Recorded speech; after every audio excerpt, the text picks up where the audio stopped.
block breakers. How do you get it out of your head and onto paper?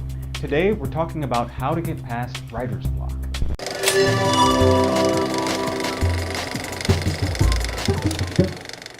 Hi guys, it's udo-ema, and you're watching Full Field, where we focus on the latest video trends and techniques and frame the conversation just for you.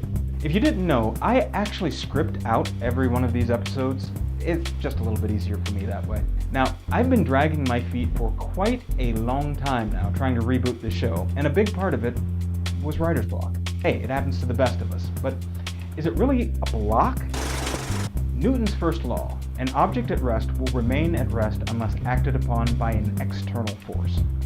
See, I think a big part of writer's block is a lack of momentum. It's not so much a lack of motivation to get started, but rather a battle to break the inertia of sitting still. There's a story I like from writer-director Kevin Smith.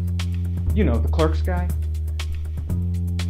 Anyway, when he was asked about writer's block, he said he doesn't really get writer's block. His problem is more like writer's laze. He's sitting on the couch when his wife walks in and she says, "The mortgage is due, Kevin."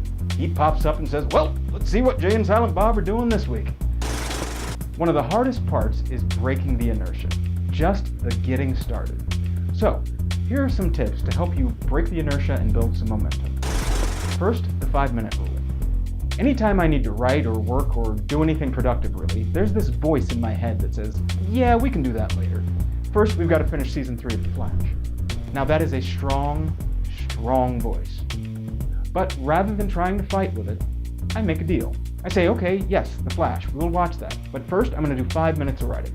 Just 5 minutes, and then we can go back to The Flash. That 5 minutes usually turns into an hour, or maybe 2. Now, for whatever reason, I can't negotiate a 2-hour work session with my greater demons, but that 5 minutes, that's fair, and that I can convince myself of. You just convince yourself that you're going to take 5 minutes to just slap any old thing down. Tip number 2 is drafting versus crafting. One of the problems I run into when I'm trying to write is that I'm not just writing, I'm writing and editing at the same time, said the video editor. One requires creativity, while the other requires more critical thinking. Those two parts of your brain don't work well together at the same time.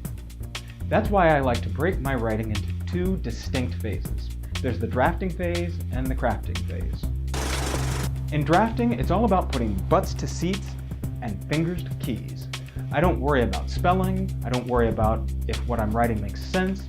A lot of the time I'm just kind of doing this stream of consciousness on the topic that I'm thinking about. I just want to write as much as I can, as much as possible, as fast as possible. It's really more of a brain dump than anything else. Later, I come back and craft what I wrote. Clean it up, fix the spelling, fill in the gaps and all the fragmented sentences. I think it was Hemingway that said, "You want to edit sober but write drunk?" Or something like that. Either way, by separating the 2 acts of writing, you give yourself permission to just draft, and you're freeing yourself from the need of being perfect and breaking the inertia. So those are 2 quick tips that I hope will help you get past writer's block. If you have any suggestions on how you like to break writer's block, I would love to hear about it. So please leave me a note in the comments below, or you can continue this conversation in the creators community called The Construct. There's a link in the description below. If you like this video, as always, please be sure to like it and tweet it and share it. And if this is your first time watching, please click the subscribe button to get your weekly dose of video tradecraft framed and in focus. I'm udo-ema, you've been watching Full Field, and we'll see you next time.